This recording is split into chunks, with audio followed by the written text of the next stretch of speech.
All you need is an attention to detail and understanding what the task is asking of you, of what's happening in the report. You don't need to be perfect. And when you're pressed for time and you're working on the task, sometimes you tend to repeat words, make grammatical mistakes, and it's perfectly fine as long as you have enough time to edit your work. So later, when we read Sir Brian's output, you will notice that big words are not required. The point of writing task 1 is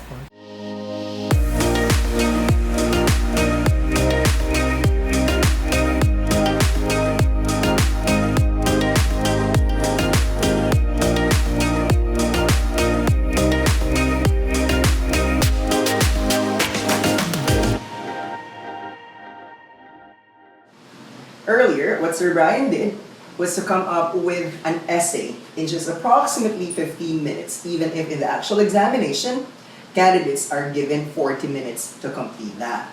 This time, it's statistical writing. I'll begin by saying, candidates in the Philippines get higher scores in writing task 2 as compared to writing task 1. Why? In school, we've written essays. But how many of us have experienced dealing with line graphs, bar graphs, pie charts, tables, especially if you're a health worker? I mean, yes, that's not something that you get to do in the OR or the ER on regular basis. So, more people find writing task 1 more challenging. Writing task 1, statistical writing. So you're given a graph, and based on this, you're supposed to write at least 150 and preferably maximum of 250 words.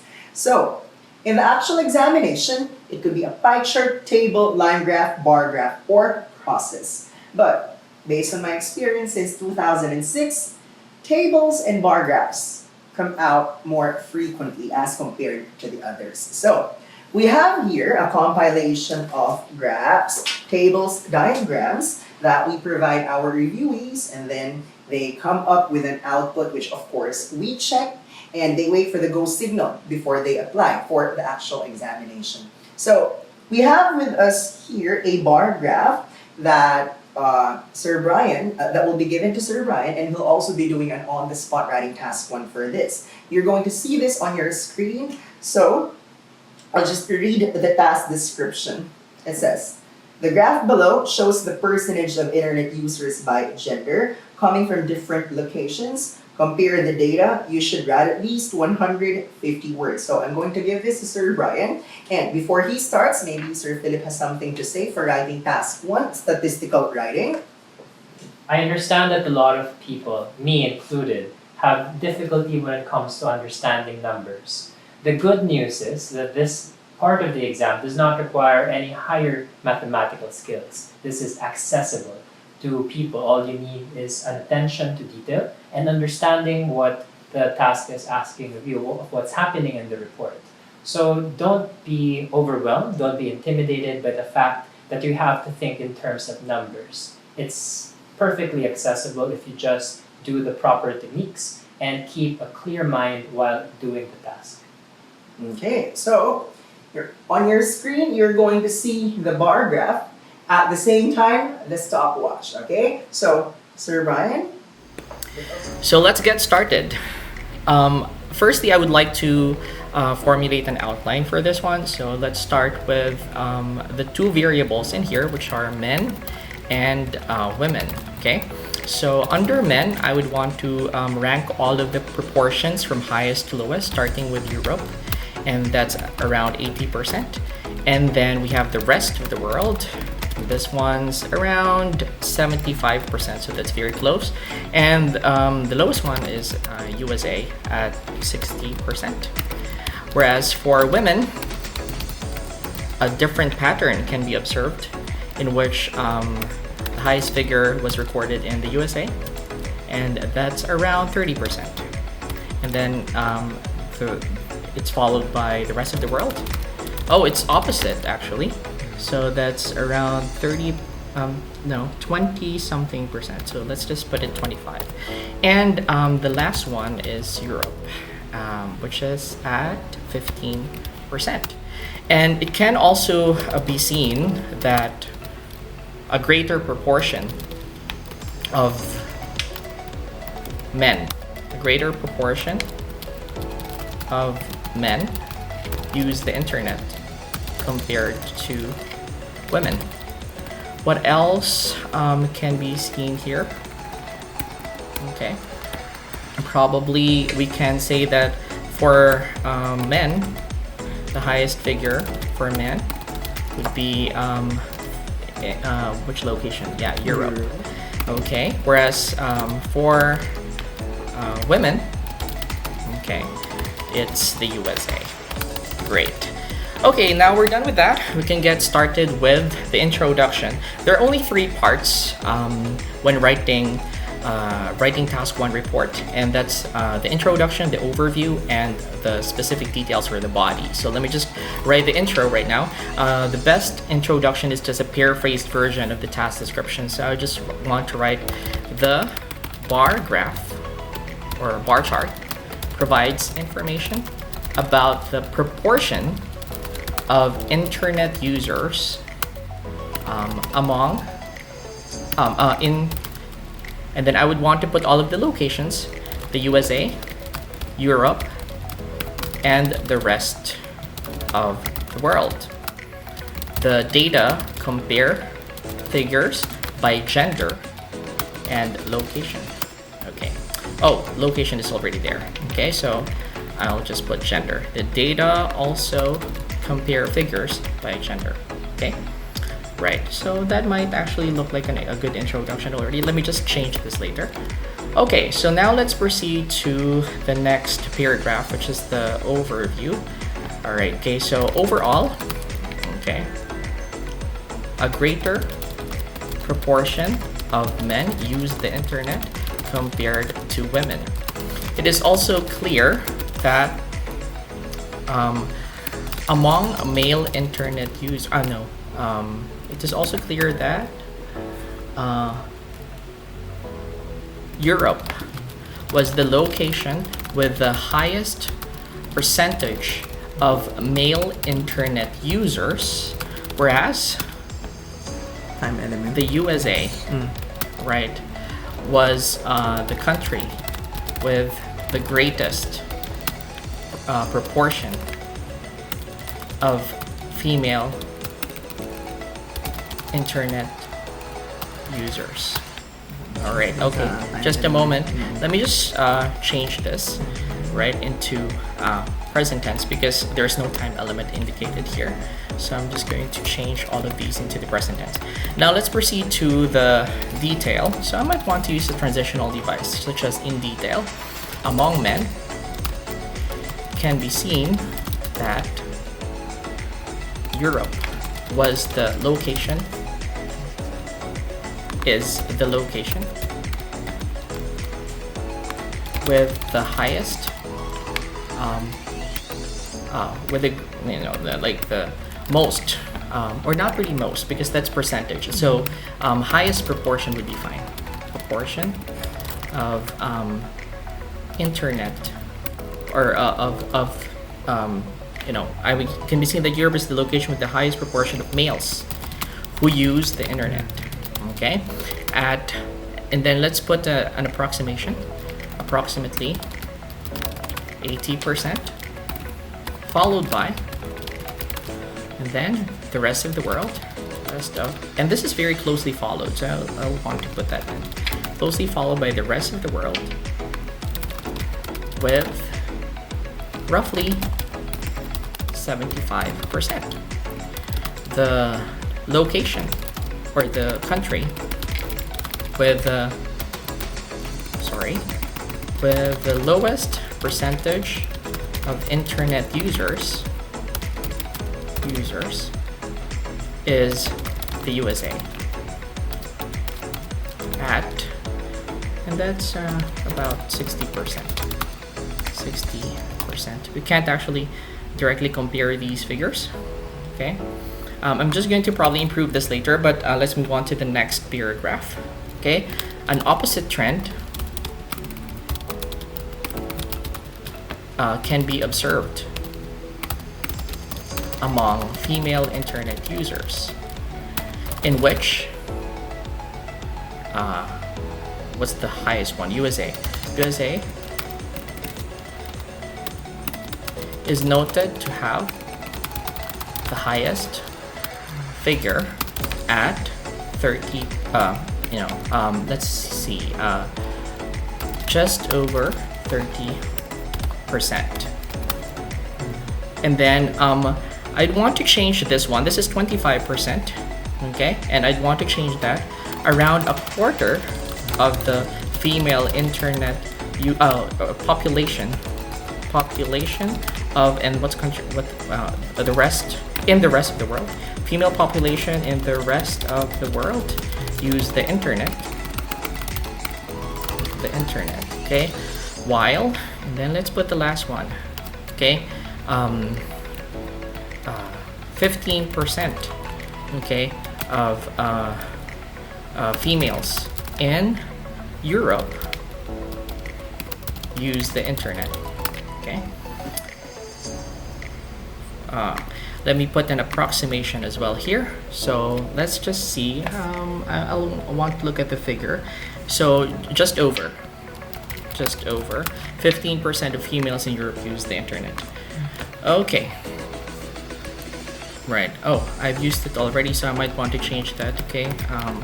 While maybe nearly, right? Okay, 15% of females in Europe use the internet. Okay. That's done actually, but I would need to check if I've written the correct number of words. So I'm gonna just do a very quick word count, and I'm going to edit this later. Okay, so this is 173 words, enough for IELTS. So while Sir Brian will do the checking, repetition of words, editing, first we'll give our audience an idea what you're expected to do in writing task 1. Okay, so first things first, in the introduction, it has to be in the present tense regardless of the time element, and then it has to include the participants, the place. Now, the introduction must not be complicated, and it doesn't have to be long. After the introduction, you're supposed to write the overview, which is considered the most important part of the writing task. But why the most important, even if it's not the longest?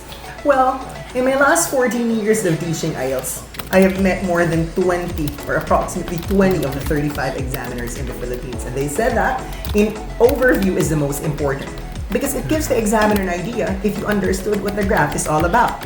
If your overview is correct, chances are you're able to get the point of the graph. If your overview is wrong, then it means to say you totally missed the point. After the overview, you're expected to write 2 paragraphs. Or if you can write 3 paragraphs, that's totally fine, for as long as you meet the minimum number of words, which is 150, and then the maximum is 250. Well, some people ask me, so how many paragraphs are ideal in the specific details? Well, it's dependent on the variables, dependent on the number of graphs. But you have to do everything in your capacity to reach the minimum of 150 and try not to write very long outputs. So kindly limit it to 250 words. Now, for the specific details, you have to present it in an organized manner. Your figures must be accurate, and you're not really required to write all the figures that you see. You only focus on the most important ones. Writing task 1 does not allow you to write any opinion from beginning to end. You have to present it in a very objective manner. You are required to compare the figures. If you're not able to do that, then you don't expect a high grade for the first criterion, which is task achievement. And transitional words are required all throughout the output. So, overview, you may write something like overall or in general. And then, in the specific details, you can write something like in detail. I also want to remind you that some people ask me, are we still required to write a conclusion towards the end? Well, some examiners say it's fine. The others say it might be a little redundant if you're going to write an overview and a separate conclusion in the end. So intro, overview, specific details, that's totally fine. So later, when we read Sir Brian's output, you will notice that big words are not required. The point of writing task 1 is the examiner must have a visual image of the graph, even if the examiner does not see the graph. So you have to make sure that your output is clear, it is not ambiguous. So now, We're going to look at the output of Sir Brian here as we're just giving him enough time to review his work. Remember, this is not scripted. This is totally on the spot. It's extemporaneous. In the actual examination, you commit mistakes, right? Why? Because you're human.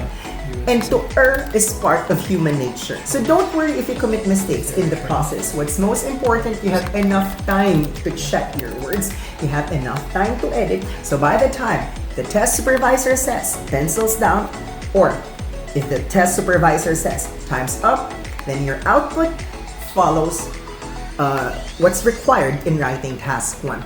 Clean as a whistle. Okay? So perhaps Sir Brian is finished editing his work.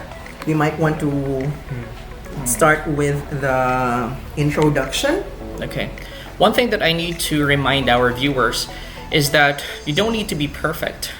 And when you're pressed for time and you're working on the task within the span of 20 minutes, sometimes you tend to repeat words, make grammatical mistakes, and it's perfectly fine as long as you have enough time to edit your work after you have written everything. So here is the edited sample.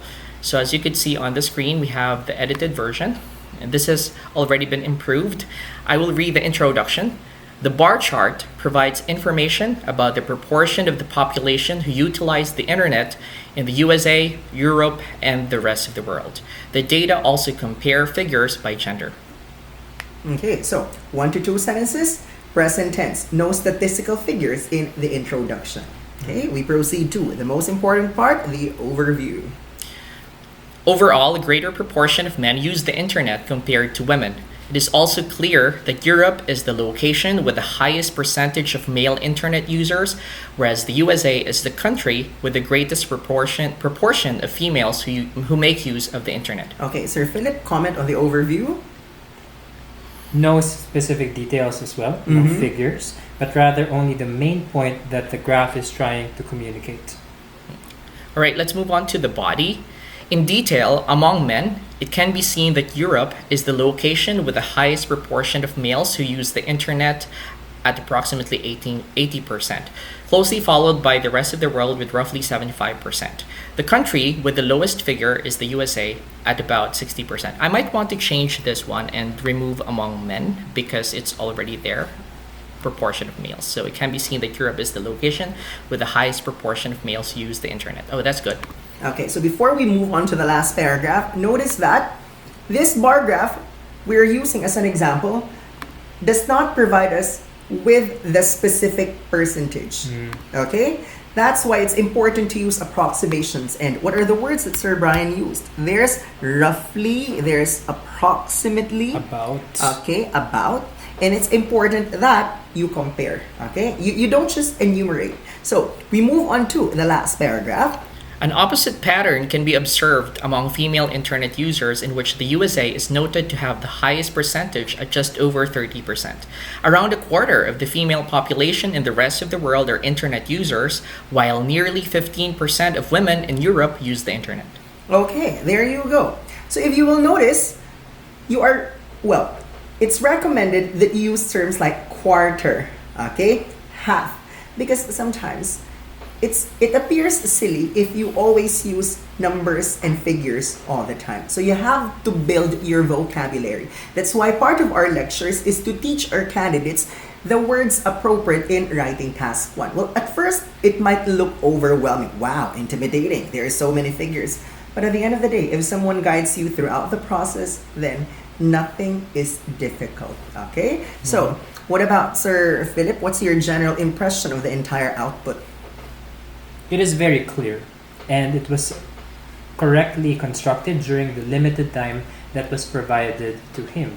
I think that beyond anything else, that being able to understand the message being communicated by the graph, that is what really matters. And in order for you to be clear in your communication, everything has to be clear in your own mind first. So the preparation at the beginning cannot be overstated. It is necessary for you to devote and invest the minutes to organize the data in your head. It may seem like an expensive investment, but it is ultimately worthwhile, because otherwise you're going to be scattered and this would reflect in your writing as well. So I think the primary reason why Sir Brian's writing is so clear is because he spent those minutes at the beginning.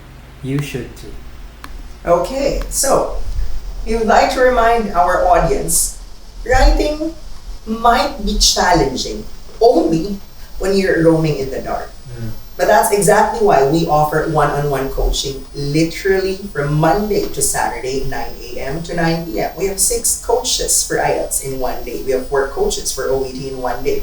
But if the need arises for us to hire more coaches, definitely we're going to do that in order for us to address the needs of our reviewees. One requirement to teach at Niner, minimum of 7 in writing and speaking. So you are assured that your lecturer is not just an English teacher, but someone who has taken the examination and proven himself or herself worthy to teach. So that's the requirement for the coaches. But what about the requirement for the lecturers? Well, we are the 3 major lecturers of 9.09 with the lowest of 8 in any subtest. And for the 3 of us, we've gotten perfect grade in listening, reading, and speaking. You don't just entrust your future to anybody. Remember, your future is at stake here. So, if you need help in writing, especially because this is the subtest that most people are having problems with, we at 9.09 are here to help you in reaching your dream.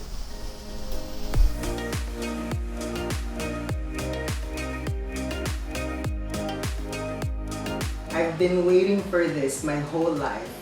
Before, I'm just watching my idol Regine Velasquez, or say for instance Morissette Amon, saying click here to subscribe. Now, I'm telling you, click here to subscribe. Thanks for watching.